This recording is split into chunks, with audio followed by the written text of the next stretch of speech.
England's River Thames is the scene of the famed Henley Royal Regatta. VOA's Norman Gelb has these details on this year's competition. This is the 129th year of the Henley Regatta, where the competition has always been rigorous. This year, many of the expected overseas contestants are not at Henley because the event conflicts in time with the United States Olympic trials and the regatta in Lucerne. But some impressive rowing is expected from the goodly crowd of competitors who are there. These include a crew of youngsters whose presence at Henley is a tale of determination and hard work. They are from Jeb Stuart High School at Falls Church, Virginia, in the United States. The Jeb Stuart Raiders have only been in existence as a crew for about 3 years. During their first year, when they were about 15 years old, the Raiders did not win a single race. What followed was practice. More practice, hard work, determination, more practice, until gradually this group of youngsters emerged as a team of skilled oarsmen. To prove it, they entered a series of competitions among other school teams in the United States and came out undefeated.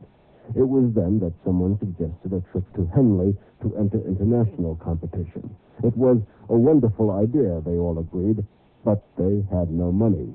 So parents, friends, and fellow students were recruited for a vast fundraising campaign. Money-raising ideas ranged from car washing to selling cakes, and the determination which the boys had shown in developing their rowing skills again saw them through to success. They were able to buy tickets to come to Britain. Now they must again show where determination can take them. The Raiders will be up against some highly polished crews on the Thames. But a London Times sports writer who watched them in practice here said he would not be surprised to see them reach the Henley final next Saturday. This is Norman Gelb, Voice of America, London.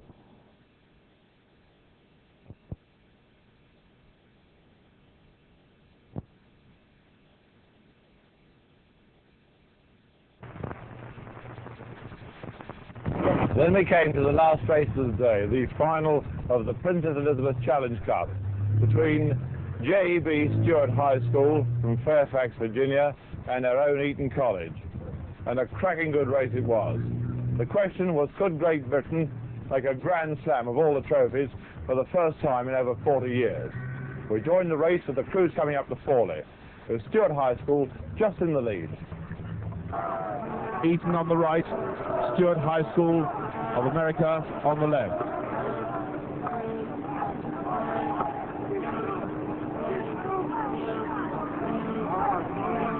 Eton at 38, Stuart 35.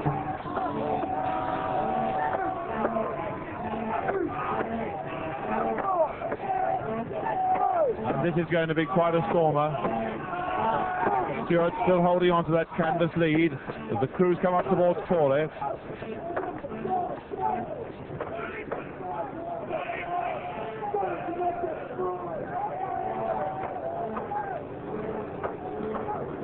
Stuart still at 34. Eton at 37. Two very experienced strokes.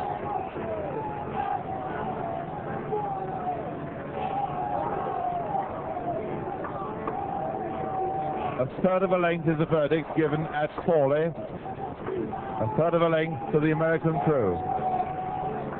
Stuart putting a little pressure on now. Coxon tapping the sax boards.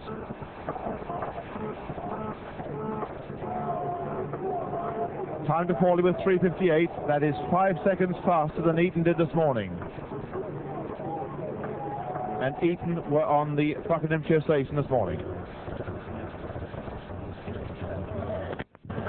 This is going to be a very calculated bit of rowing over this next part of the course before Eton or Stuart put in that final spurt. 3/4 mile signal, and it's just half an effort, half a length, and Stuart are beginning to make an effort here, just where Eton made their effort this morning. This is very exciting indeed. just about half a length at the 3/4 mile. Eton on the right, Stuart High School on the left.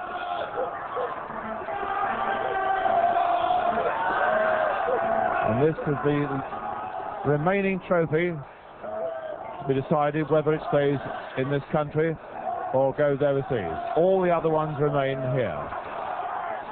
Eton at 37. Stuart putting in a bit of effort here. Coxon's tapping the saxboard again. That's the usual signal for their spurts. This immense microphone. Megaphone, we've got a better word for it.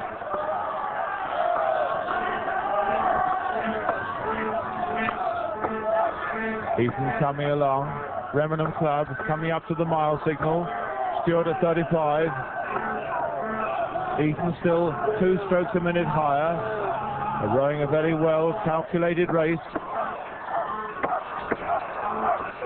Half a length at the mile to Stuart. And one begins to wonder whether Eton have got just a little bit left after these tremendous races they've had over the 4 days of Henley.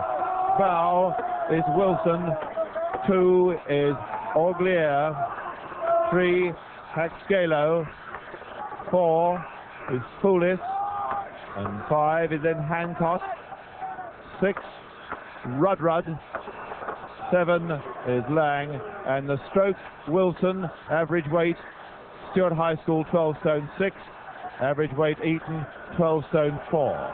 Coxon Hafner, who weighs 1 stone, 1 stone heavier than the Eton cup. And Stuart are going out. We're getting very worried about Eton, whether they're going to come back or not, whether they've got something left. Eton have got to make the effort now. It's a mile and 1/8, 300 yards to go, and the effort has got to come now from Percival. Tremendous cheer from the general enclosure, which will no doubt be backed up in the Stuart enclosure. Eton have gone to 38. The challenge is coming. Half a length is down to half a length, and Eton are coming back. And now he's going. Now, have they got it together? A little tremor on the bow side there. Eton coming back. It's a third of a length. Tremendous finish by his Eton crew, but Stuart out challenging again. Eton coming back. The Stuart enclosure is absolutely alight with enthusiasm. Tremendous cheering. People on tiptoe jumping on deck chairs to have a look at this race. Tremendous finish here in the Princess of the Challenge Cup. Eton putting all the stops on, but Stuart are just ahead. Stuart, I think, are going to do it. It's a tremendous finish. It might even be a dead heat for the judges. It's a tremendous finish. This is the closest race we've seen in Henley. How can Eton do it? I think Stuart are going to win. It's going to be 2 feet to Stuart. It's going to be Stuart by a canvas. And that's the one trophy which is going to leave Henley in 1968. The final of the Princess Elizabeth Challenge. And the bows of the Stuart launch have gone right onto a launch which is more beside the judges' box. Right beside the box there, the bows have gone right onto a launch. Fortunately, they got off in time, otherwise they'd have broken the back of that boat. A great race by Stuart on the Buckinghamshire station, which proves that they're just that little bit faster than Eton. Magnificent row. But the crews are in trouble here with this stream as they paddle away. Canvas is given as the verdict. A canvas. Tremendous applause from the enclosure. Wilson must be very well pleased. Stuart Wilson at the Stuart High School stroke. And the time, 8:17.